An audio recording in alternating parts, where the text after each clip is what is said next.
Hi, and welcome to the Divorce Coalition Live, where we share knowledge in our fight against domestic abuse in all its forms.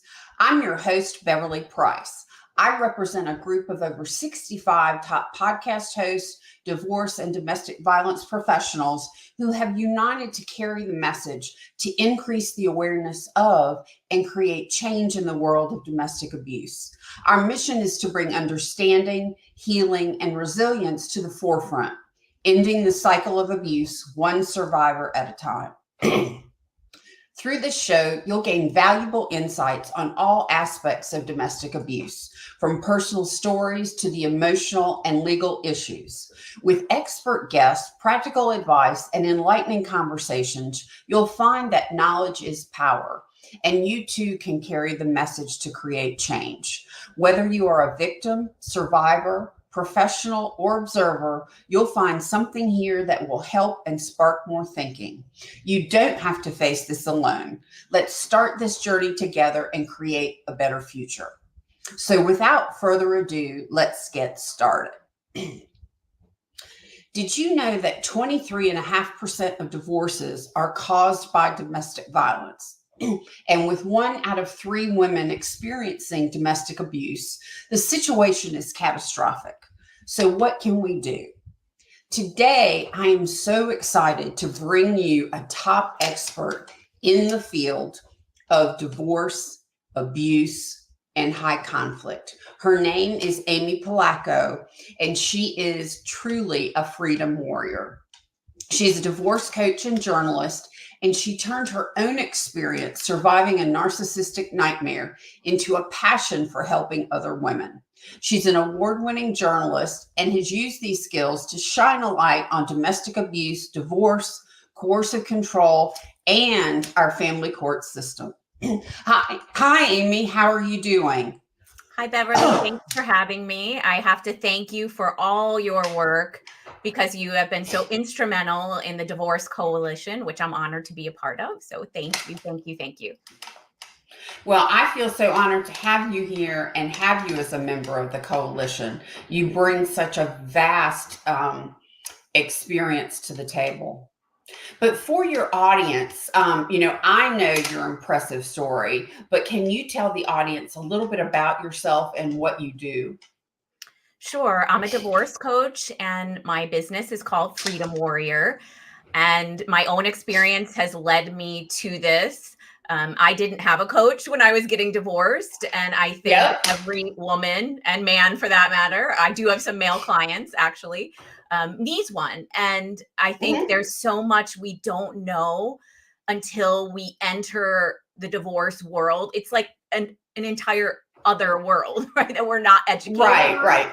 Right. So I really help women, especially, take their power back before, during, and after this process. It is one of the most challenging processes, as you know, and experiences in your life.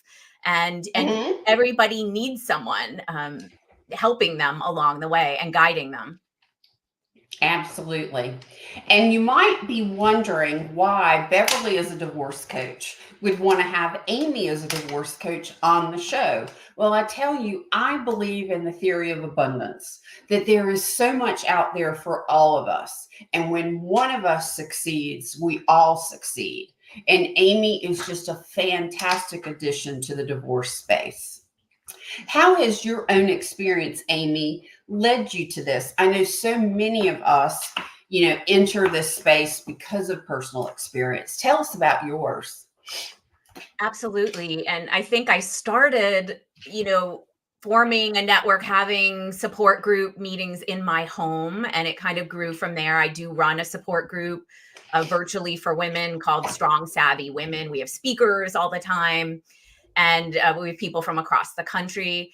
But I think that, again, I saw there was a need to be the coach I didn't have.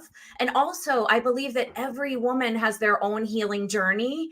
And for Yep. me, it was kind of getting back to the journalistic skills I used. I used to be a full-time reporter. I was an investigative reporter on TV. I worked in print. I went to Columbia Journalism School, and I thought someone has to be writing about these issues. And I'm a freelance reporter, but I've written for, a lot for Ms. Magazine, for The Right. Independent, Newsweek, Observer, HuffPost over the summer. So, I feel like I am helping women by educating them through these stories so they can know the things that I didn't know, really. Yes. I think that's absolutely so critical that we share that knowledge going forward. So I think we're talking a lot here, specifically when you combine divorce and domestic abuse, about kind of high conflict situations. Mhm. What are some of the most important things women often don't know before they file that you think they should? So the basic things, I feel like, you should get your ducks in a row, right? I think oftentimes, you know, look, sometimes someone decides, I always say to my client, that they want a divorce after something egregious happens. And you don't need me to get Right, into what that could be. You open the right, door and discover something you don't want to see, and you're like, I'm done, right? yes, But right, a lot of the time, as you know, Beverly, this is bubbling under the surface for many years, right? The marriage yes, has broken down. And I think what you don't want someone to do is to just blurt out, I want a divorce, right? Because that just, exactly. right? That starts it right from the get go. What people need to understand is there's a lot of planning you have to do ahead of time. And I don't want to sound, manipulative or sinister, but I will tell you that your partner, if they sense what's going on, may already be planning. So you've got to stay a step ahead. We'll get into that more. But it is getting copies of some of your key financial documents, right? It's Right, making sure you have some cash on hand for an attorney. You can't just declare you want a divorce and then have no idea how you're going to pay for the retainer, right? And exactly. right. I had one client who I think, and we're all guilty of this, me too, where, she didn't go and make copies of some of the financial documents and things started to escalate in the home. And guess what happened? She went to the closet that had the huge file cabinet and it was gone. So Hmm. right, you really got to do some of those things. And it's easy to feel powerless in this situation, right? No matter if it's Right. low conflict or high conflict. And by you taking these steps and empowering yourself, you are taking your power back. You are able, more able, I'll say, to sleep at night, to know you have a plan. So those are some of the basics. That is so important. We're singing from the same sheet of music here. I believe that preparation is absolutely essential. I believe that first conversation you have with your spouse sets the tone for the entire rest of the divorce. And I believe that there are all kinds of things that you might not consider. Uh, Safety of your technology, Mhm. privacy, all of those kinds of things. I knew a woman who didn't think about the fact that she shared a family calendar on Google with her spouse. And she put an appointment on there with a divorce attorney Mhm. with the word divorce attorney. And that just sprung the secret on her spouse. So it naturally started with shock and negativity, which led to a much more difficult divorce. So I'm, I gl- am I'm right there with you. Yeah, I'm glad you brought that up because that is so true. Like we tell clients, right? Like make sure your phone is secure, make sure you create a new email address, right? And Exactly. figuring out when to tell your spouse you want this, it's going to be well thought out. And I even do role playing with some of my clients, as I'm sure you do Me too, right? too. Find Yeah. right, Uh-huh. find the great minds think alike, like find a place, or your spouse. I spend a lot of time trying to figure out what makes their spouse tick so we can understand what they're motivated by, what their triggers are, how they might react. But ultimately, it is our client, right? Beverly, who knows their spouse best and can Yes, help in that whole strategic process. absolutely. I think it is so important. Are there things that women should think about before they're filing that are different in a high conflict situation, or what they suspect is going to be a high conflict situation, versus what I would call a little more amicable or cordial? Yes, absolutely. How much time do we have to talk about the Oh, abuser's we have playbook? lots. Go for it. And I'm glad you called this podcast the abuser's playbook, because Right. people need to know about it. And I just want to preface this with, look, those of us out there helping clients with high conflict divorce, well, I should say there's usually a high conflict person. It's not a high conflict divorce. I want to correct that. Right. But we support mediation. We support collaborative law. It's just almost always not possible with these types. Okay, so putting that aside, I have to say that for all my mediator friends out there, and look, you can always try, right? But oftentimes these types will manipulate mediation. They will bully you in mediation. They will use mediation as a delay tactic. I've been Right. there. I've been through it, guys. So I say, you know, a lot of what I teach my clients is learn from my mistakes. But Right. but the abuser's playbook is a systematic plan they have, and they learn about it, who knows, on websites, talking to friends, from their attorney. But let me tell you, it is almost play by play identical. And I have clients across the United States, and I've talked to women around the world, right? And it's very similar. They can start out, you know, positing their own narrative, putting their narrative out there. And it's often, she's crazy, right? She's an Right. alcoholic, she's unstable. And it begs the question, really? You know, the woman you trusted to take care of your children for 20 years is suddenly unfit and has all these, you know, mental health issues, right? I Right. think that societally, you know, this is something we buy into sometimes. The woman's crazy, unstable, you know, hormonal, all these things. I actually wrote a story recently, you can look up in Ms. Magazine, called Hysterical Women Out for Revenge. Family courts, Mm-hmm. misogynistic tropes traumatize women and children, because this is what we see over and over again. And what women need to know, and I'm sure you see this, Beverly, is that it's really hard to combat that narrative once it's out there. So, Exactly. right? I think often we, I don't want to say, oh, all women are so perfect and we're all empathetic and kind, but we tend to look for the good in people, right? That's how maybe we ended up with a narcissist to begin with. And we're afraid sometimes to take this divorce process to the next level for fear of creating World War III. And Right.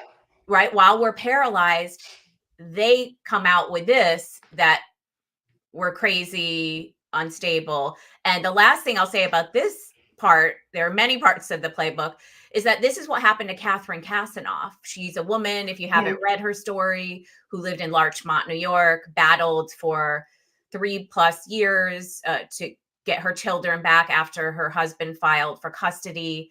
I wrote the first story about her for Ms. Magazine in 2021 before anyone covered her story. She had some wins. Ultimately, tragically, she decided to opt for an assisted suicide in Switzerland in May of Oh, 2023. And her story, you know, was shared on social media.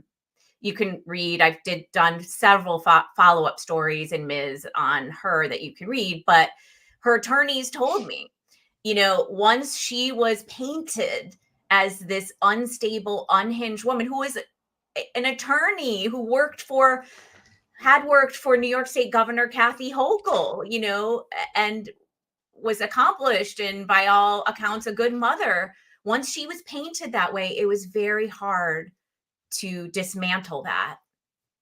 wow. I'll pause here. I That's have a many other parts of the playbook, but I'm sure you want to chime in, Beverly. no, go for it. Tell us another part. I Okay. love it.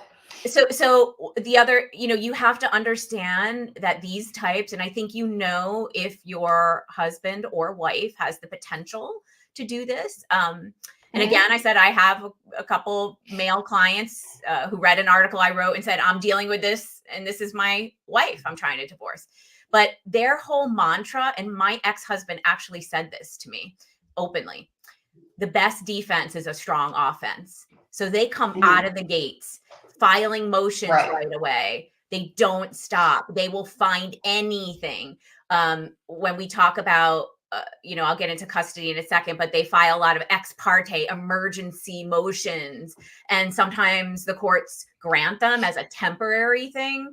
But unfortunately, those temporary things then become permanent, right? So they make things up. I mean, I can't even tell you the stories I've heard.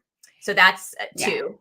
3, they will often allege abuse themselves. And I know I thought to myself, oh my gosh, how could anyone do that? Right.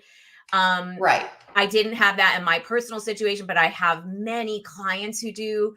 One of the women I wrote about in my Huffington Post article over the summer, that I got a huge response from, was a woman who's like a top business executive in Massachusetts, actually spent a night in jail because her husband was able to convince the police that she was abusing him with no evidence. And, right. He used to lock her in a room. I mean, there was so much evidence in the other direction. So don't think it won't happen. I had a client recently who, thankfully, I had a relationship with the attorney, and we ended up both giving the client the same advice because we could see this escalating. We could see the signs that he was about to flip the narrative and say, she's the abuser, try to get her out of the house, get a restraining order and all of this. And really, she deserved the restraining order. She had evidence of it, right? And so she did do that and was happy she did. So I think, so she got ahead of him. Exactly. But she's the perfect example, Beverly, of someone who was like, what do you mean? We were like, trust us. We see all the signs. He is priming the pump for this. And if you don't do it, he will. I mean, ultimately it's the client's decision. But the other thing, I think most women who would know this, unless you're in this world like we are, when women report abuse in custody cases, in divorce, they are believed less than half the time, 41%. And this is a study by Joan Mayer of George Washington University Law School. And so, people think, oh, it's so easy, if you're not familiar with family court, I can just tell them the truth and everybody's going to believe me. Not the case.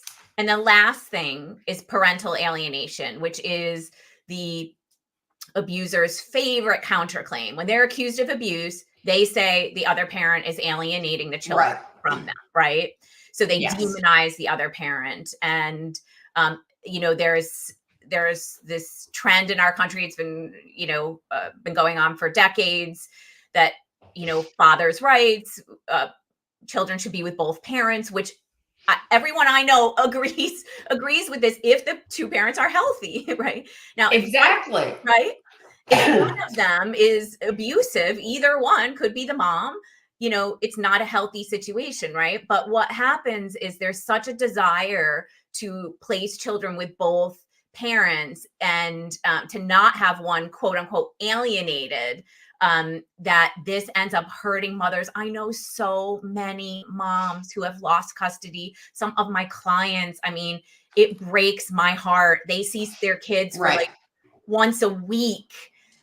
Catherine Kasanoff didn't see her girls. Then she had supervised visits. And what sent her over the edge, she openly said, was they went back to, she couldn't have unsupervised visits. She had to have supervised again. So, but I think the good news is that there is more media coverage for this. Peaky's Law was just passed in California, which, bans the use of these reunification camps, which are supposed to reunify children with, the estranged parent, the victim parent. Caden's Law was passed on a national level, and it now has to be passed at the state level. So Peaky's Law is the California version of that. For more information on this, I encourage everybody to follow and get involved with National Safe Parents Organization. Knowledge is power. You've got to know what's going on in family court if you're entering this arena.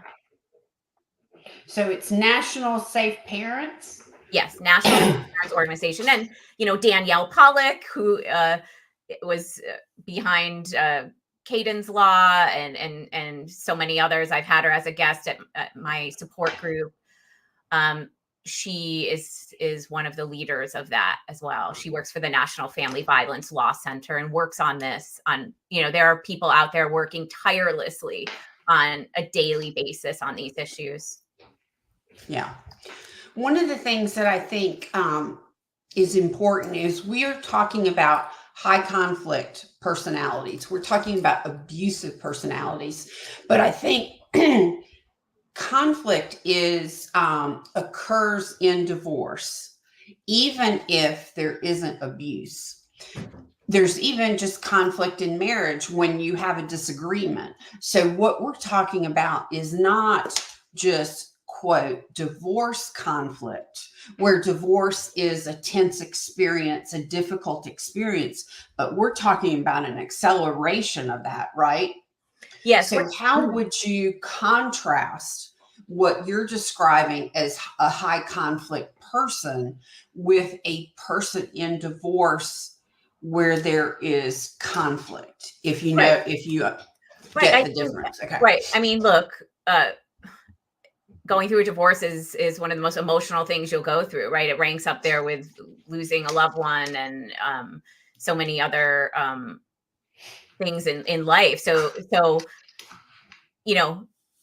any person is going to be triggered to some degree, and that is natural and understandable. And professionals working like mediators and attorneys know that. And by the way, don't go complain and get emotional with your attorney, right? Come to us because they're going to charge you a lot more, right, Beverly? So when people say sometimes, "Oh, I can't afford a divorce coach," you almost can't afford not to have one, because people will inevitably send emails, call their attorney when every little thing happens. You're getting charged their hourly rate for everything they do. So anyway. But I think the difference is that with a high conflict person, they are out for revenge. They are out to win. They weaponize the court system. They will not negotiate. I have a client, she's 4 years in. She just wants a divorce. She testified in front of the Massachusetts legislature, which is considering coercive control and litigation abuse legislation, and said, all I want is a divorce.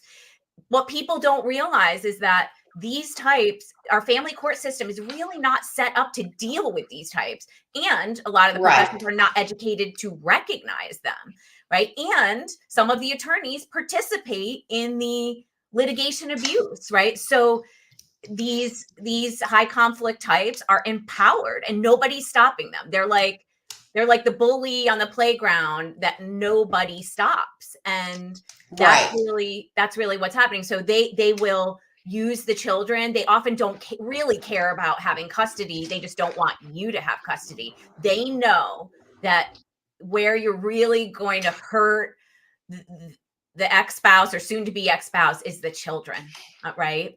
Gotcha. So they say often, I'm going to take your children away from you. You're never going to see them.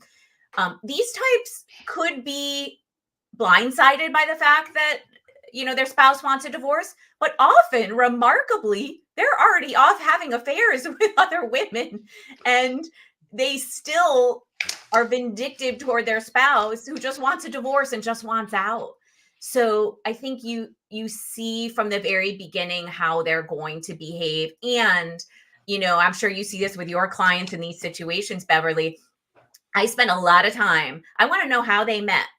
I want to know how he courted you. I want to know when you got married. What is, because inevitably when you start peeling back the layers of this onion, you find out that at Bobby's first birthday party, he had a complete meltdown and rage, but you put it aside and said, okay, it was like, there were red flags and things where we can piece together that we know what his behavior is going to be. When, narcissistic types care about their outside image too. They want to look like the great dad. They don't necessarily want to put the work and the time in to be the great dad sometimes. And again, it could go either way with a woman, but they, want that image. So that's inside, they're empty. Inside, their ego is bruised by the fact that they're getting divorced, and they want to come out smelling like a rose, and they will destroy you in the process. Absolutely. We're going to take a quick break and go to a word from our sponsor. I'm Beverly Price from Her Empowered Divorce, the empowering divorce coach who guides women on their journey before, during, and after divorce. With the right preparation and guidance and support, you can move through the pain of the divorce process with knowledge, strength, and confidence.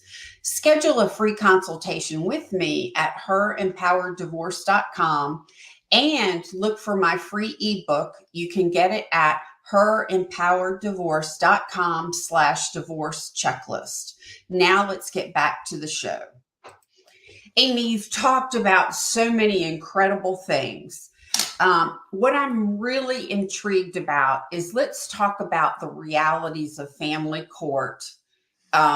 Because like you said, I think so many people go into that thinking, well, they will obviously feel what I feel and they will know to side with me. Tell us about that reality.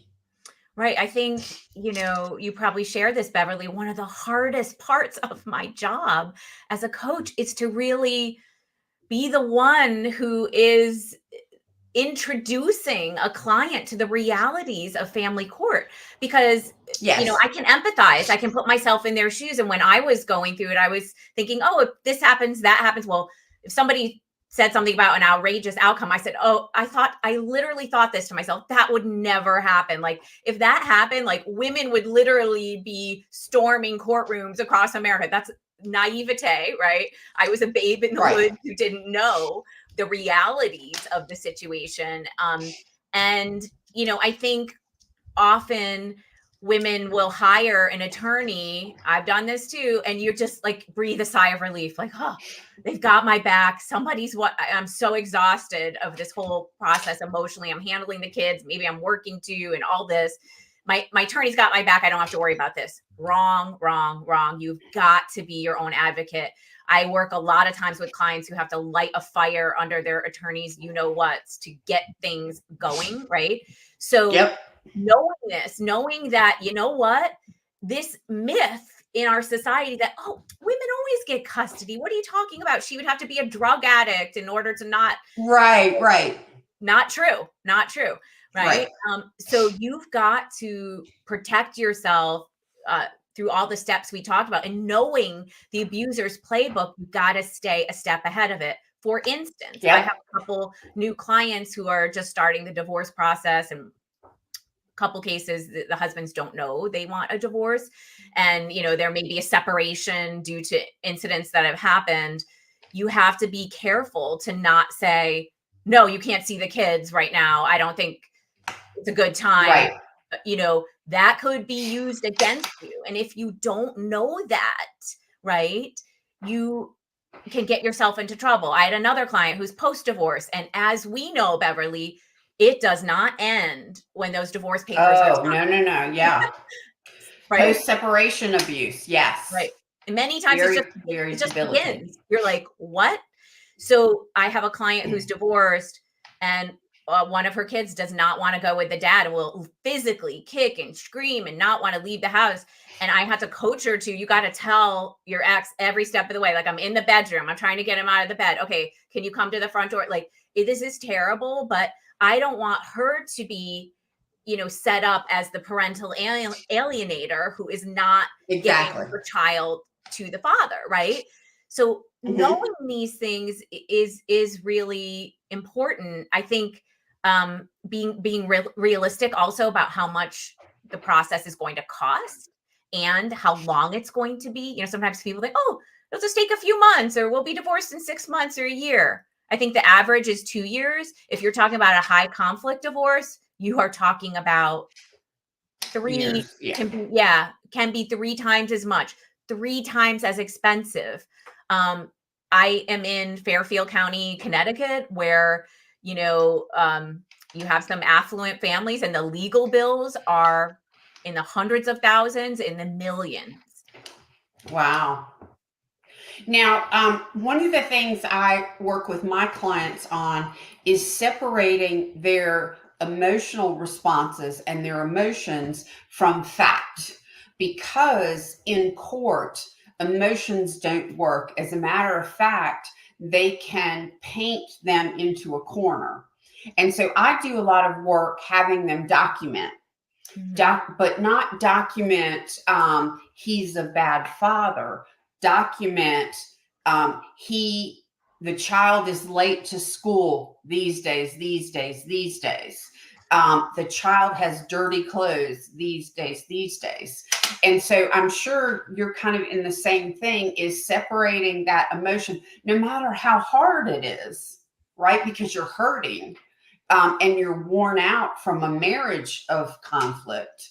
Then I think knowing that what you have to do, not only for court, but also I think going back and looking at what actually happened helps you prevent your reaction to gaslighting. So they're telling you you're crazy, these things didn't happen. But if you have your record, is that kind of your approach too? Yes, absolutely. I mean, I often say, look, it's going to be a part-time job and I know it stinks, but you have to do it, right? Mm-hmm. The quote over my shoulder, I hope it appears in the right way for you. Yeah. Is Joan of Arc. Like, and I tell my clients, like, that's why I called my practice Freedom Warrior, because you have to kind of put that armor on. It's hard. You will look back and probably say it's the hardest thing you've ever had to do. But I want you to know there's people like Beverly, me, all of us out here. There's a whole community that's supporting you. And doing that is key. And then you are right, Beverly. And, the thing to understand about high conflict personalities, narcissists, coercive controllers, abusers, is that they get a rise out of it when they poke you and get a reaction. Your reaction is their fuel. Many people have heard of the gray rock strategy. You're just boring. You just state facts. Like you said, to protect yourself, it's always about the children. The children this. I noticed the children this. The child was tardy. Right. Not you. Because of you, our child was tardy for school. So make it, and also the courtroom doesn't, I think societally and in the legal arena and family court, they often become desensitized. Like, oh, it's another one of these situations. It's another messy divorce. And you don't want to be cast in that role we talked about. So you're making it all about the children. You're a caring mother and you care about the children. And then with the boundaries, I mean, I think Our Family Wizard is a great software. So you don't answer. You do not have to answer their emails and texts, and unless obviously it's an emergency with your child. But they're trying. I have clients who are divorced and moved on into other relationships. And that ex-spouse is trying to come between these two people, trying to poison that relationship, trying to make it so they can't even ever have a peaceful dinner because there's constant drama. And you have got to take your power back and have those boundaries. Yeah. I also try and share with my clients that abuser is doing this to fulfill a personal need that they have. That deep down, they've got a lot of issues. They've got a lot of insecurities. And it's not necessarily about, I like to use the phrase, he's not doing it to me. He's doing it for himself. And that's feeding this need he has that makes him feel okay and powerful in that process. Yes, that is so true. And I remember I often tell my clients that I had a family member years ago say to me, why are you reading all these books about narcissists? You can probably see them in my bookshelf here. Anyone comes here, it's all about abuse, but you have to understand, because a lot of us, I know and so many, I just never considered that someone could be so duplicitous, so conniving, so evil in some ways. And so when you approach life and people and relationships that way, you're going to be taken advantage of, because there's this cognitive dissonance that you have to wrap your head around this. So educating yourself about what makes them tick will help you anticipate it's research, help you understand and anticipate what they're going to do. Also, in these moments when they trigger you, like I remember things would happen years ago to me, and I'd be like, these narcissistic types, their goal is to break you down. So you don't trust your own intuition. Your whole logic goes out the window. You don't know what, it's just like Gaslight in the movie and play Gaslight. It's named for, right? Like, no, those lights aren't flickering, but they really are. And you're told this so much that you start questioning what is real and what is not. Yes. Right. Your sanity. Right. So when you have something happen that triggers you, go read a chapter of the book, watch a YouTube video, watch some of Beverly's old, things like something, something that reminds you, no, I'm the sane one in an insane world. Right. Yes. And so I think that's important. Yeah. And also that lets me bring up a point. We have a divorce coalition website. It's divorcecoalition.com. And what we have created there is something we call the podcast hub.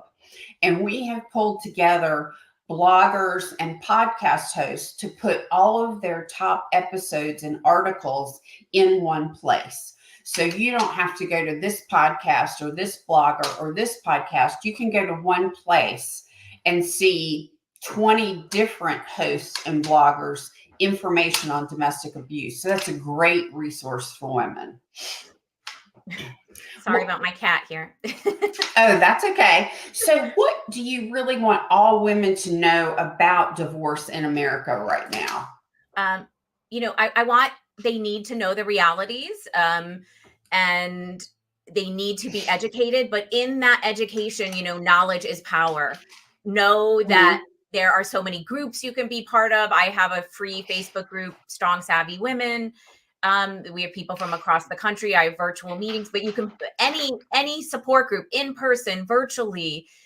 You need a team to get through this. You need a coach. You need a financial person. You need an attorney. You need everyone on that team fighting for you, and you need somebody who understands. I have clients who say, you're the only one who gets it. Like I tell my family and they don't understand. They're like, well, are you imagining this? Or, they don't get it. Right. And so, I think that is really, really important to know that. I have a free download that people can get on my Instagram. I'm sure we'll talk about at the end. It's 10 divorce mistakes you can't afford to make. I think we've all made them, right, Beverly? So it's like, we are paying it forward. Listen to us. Like, listen to what we did wrong, what we didn't realize. Absolutely. And know that you will get through this. Like, I've never met a woman who says, gee, I regret my divorce. Never.